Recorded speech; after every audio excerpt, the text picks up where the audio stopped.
A few months ago, I was very lucky to chat to Boston trio Tiny Habits while they were here in Australia with Gracie Abrams.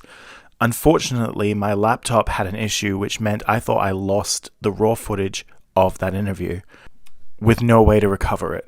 However, recently while sorting out some files, I found the raw, unedited file of this interview from February. Their album is out Friday, and I thought, what a better time than now to release this interview from the vault. So please enjoy my chat with Tiny Habits. I'm so stoked to be joined today by Tiny Habits, who are here in Australia with Gracie Abrams. I just want to kick off and say thank you so much, first of all, because for my channel, which we launched a couple of years ago, you were my first international interview. Oh, What? what? That's insane. awesome. Yeah, Thanks so for having us. thank you so much. This is so awesome. So it's your first time in Australia. Welcome. How are you finding Australia? We're loving Incredible. it. We don't want to leave. Seriously. We're obsessed. I'm ready to stay here. We wanna can move make Signing the here? paper. that happen. But you're back in the States in the middle of the week. Have you had a chance to look around and have some downtime and explore, or has it just been pretty whirlwind? Yeah, we had a lot of downtime in Brisbane. Mhm. So we held a koala and fed kangaroos. And Ah, went ah. snorkeling. We went snorkeling, which is It was awesome. beautiful. We went to Bondi Beach. Yeah. And now we're in Melbourne, so we have to explore a little. But Yeah. it's been so fun. So you're on tour with Gracie Abrams. That's why you're here. You also Yeah. toured with her in the United States. How has that Yeah. experience been traveling the world with her? So great. So She's just awesome. the best. Yeah. Her and her team are actually the kindest people in the world. Yeah. Just humans. Yeah. The sweetest. Our first tour ever was with her in North America last year. So when she asked us to come again on this one, we were more than happy to. More than willing. We were really excited. She's the best. I have a prop for the next question. I've brought a prop. I've prepared. So I was doing some digging, and I was reading the story of how the three of you met. God. Oh goodness. Roller coaster. Oh, So oh goodness. my prop, Yeah. and I'm going to ask definitively Good what is the correct way for this to be sitting? The way I'm holding it now, or is it this way? I'm gonna say Oh. over. I'm gonna say Yeah, over for sure. Over. Yeah. Yeah. Yeah. Correct. Yeah. I think so. Talented and correct. I love it. Yes. Amazing. We're smart. I mean, it's been a whirlwind couple of years. Let's be real. You officially became a band in 2022 around February. Mhm. It's coming up to the 2-year anniversary. In that 2 year, you've been around the world, hundreds of thousands of streams, millions of views. Kudos from the likes of Phoebe Bridgers, David Crosby, Elton John. Have you had time to sort of reflect on the time that you've had, or has it just been go, go, go? Just go, go, go. But when Yeah. we've had time Yeah. to process it, it's been like, oh my God. What is going on? The moments of stillness are like overwhelming. Yeah. Yeah. It's like, whoa, what's going on? Yeah. How'd we get here? We just we just feel really lucky that when we started the band, there was zero intention for anything like this to happen. We were just like posting videos and making arrangements just for fun as like three friends at college, like making music together.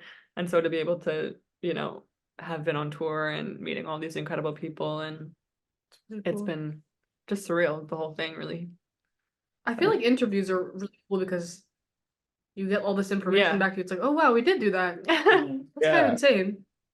I mean, and not to mention NPR Tiny Desk as well, which is obviously huge as well. It's even just reading, like for me reading it, I was like, wow, that's so much just for 2 years. That's like so much in such a small space of time. So I mean, congratulations. Like it's mammoth. Yeah. Was there a single moment in that 2 years where you were like, oh wow, this is becoming something much bigger than we thought it would be? The most like visceral moment I had was when we were in, this is just a crazy sentence to say, but we were in our tour bus in Europe opening for Noah Khan. Mhm. And then our manager called us to tell us that we were going to Australia with Gracie. And I was just like in my little bunk, like, wow, this is so crazy. This is so intense. Like, Yeah. I feel like that was the moment I was like, oh my God, this is really like, this is what we do now. Like this, we're not just like on vacation, like going to Europe, like where this is our life now. Mhm. Yeah. And it was sort of the first time I really realized that. Just really intense, but kind of beautiful. Yeah. So not only are you on tour with Gracie, you've sold out your own show here in Melbourne at Howler. which is a really cute venue. I can't wait for you to see it. It's got like a beautiful little garden thing at the front. No. It's really lovely. But how is that for you to come out here for the first time and sell out your own show as well? It's crazy. So surreal. I think we're still kind of like, oh, you know, no one's gonna show up. But I think people will, which is kind of crazy. We've never been here, and we had the same thing where after the Noah tour in November, we played a headline show in London, which was our very first time playing a show there on our own too. And it's really cool, and it's a really rewarding thing to see so many people show up for us, and they're all just like there to appreciate our music, and they're there because they love us, and we've had some sort of impact on them, which is just insane, really. So it was going to be equally as great here, I'm sure. So I listened to your EP. I loved it. It was so beautiful. I guess like this might be a bit of a complicated question, but how do you manage to make it feel so big and cinematic, but just so cozy and intimate at the same time? Like it was in my headphones and I was just like, I feel like you're sitting in front of me. Thank you. How do you capture that sort of magic?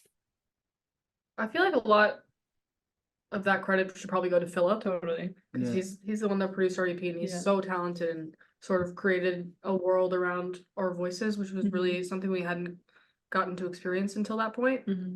But yeah, I feel like the intimacy of what we do is sort of at the forefront of our recorded stuff, or at least we hope for it to feel that way. So yeah, I guess I'm just happy that you feel that way, because that's our whole thing. It's just who we are. You've done a lot of covers throughout the time before the EP came out, but you chose Landslide by Fleetwood Mac to be included on the EP. What was the reason behind the choosing that song?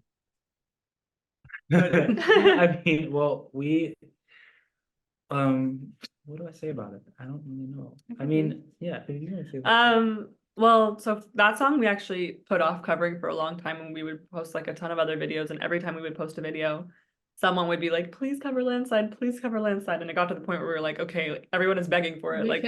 We just need to do it. And I mean, it's such a beautiful song, but I think we were just kind of like, I don't know, we just never had done it. And so one day we sat down and we arranged it, we recorded it, didn't think much of it. And then that was kind of the video that really took off out of all the videos that we had posted up until then.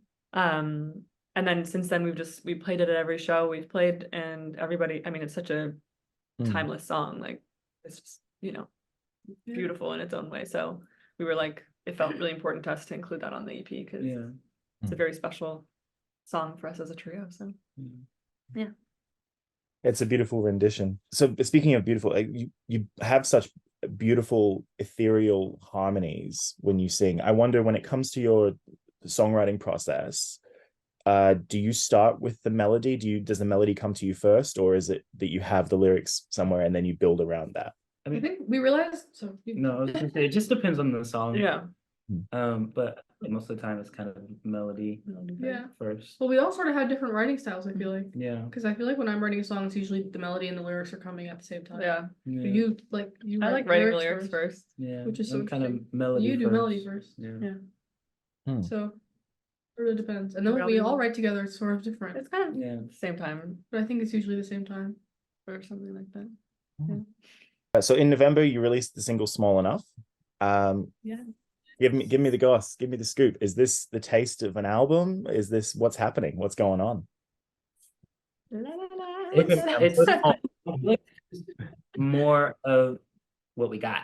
Like, I feel like the EP is just like a little bit of it was a little. It was like the appetizer. Yeah, you know, and those songs are also like they've just kind of been something we've been singing for a while now. So I guess it's kind of like a new era. Yeah. Or just a little more taste of what we the entree. Yeah. But I feel like it's also more. It's more like, oh, this is another like avenue we can take. Yeah. But it's not necessarily the only road. Right? Yeah. So I feel like there might be other feelings that you'll feel. It's kind of more of like a maze, rather than like a. Very nice. So I'm really intrigued to get your thoughts on this. So as a group that has blown up through apps like TikTok and through social media.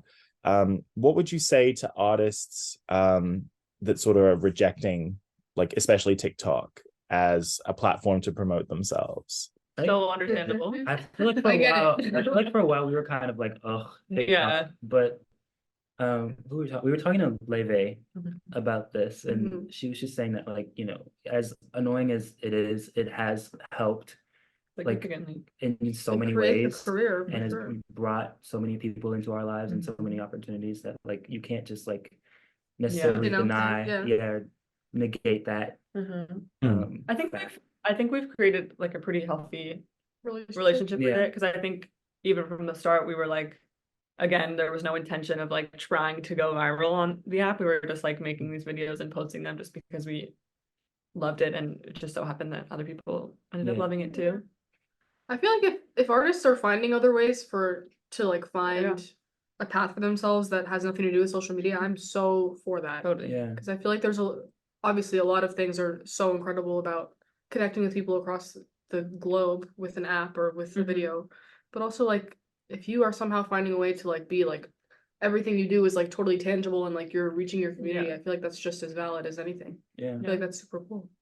Thank you so much for chatting to me. I've got a little quick fire round for you to finish off the interview that I do for every artist. What's a song that you'd wish you'd written? I would say Bruises Off the Beach by Ryan Beatty. Oh god. Yeah. Or White Teeth by Any White song by Teeth. him. Yeah. I don't know. Go. You can do it. I don't know. Two. Pick one. Oh my god, I can't choose. Probably some Adrian song, probably. Yeah, or some Bon Iver song. What's it called? I don't know. I can't remember. And now it's gone. What's your go-to food spot in Boston? Food spot? Food spot. Yeah. Sprout. Oh, Sprout's good.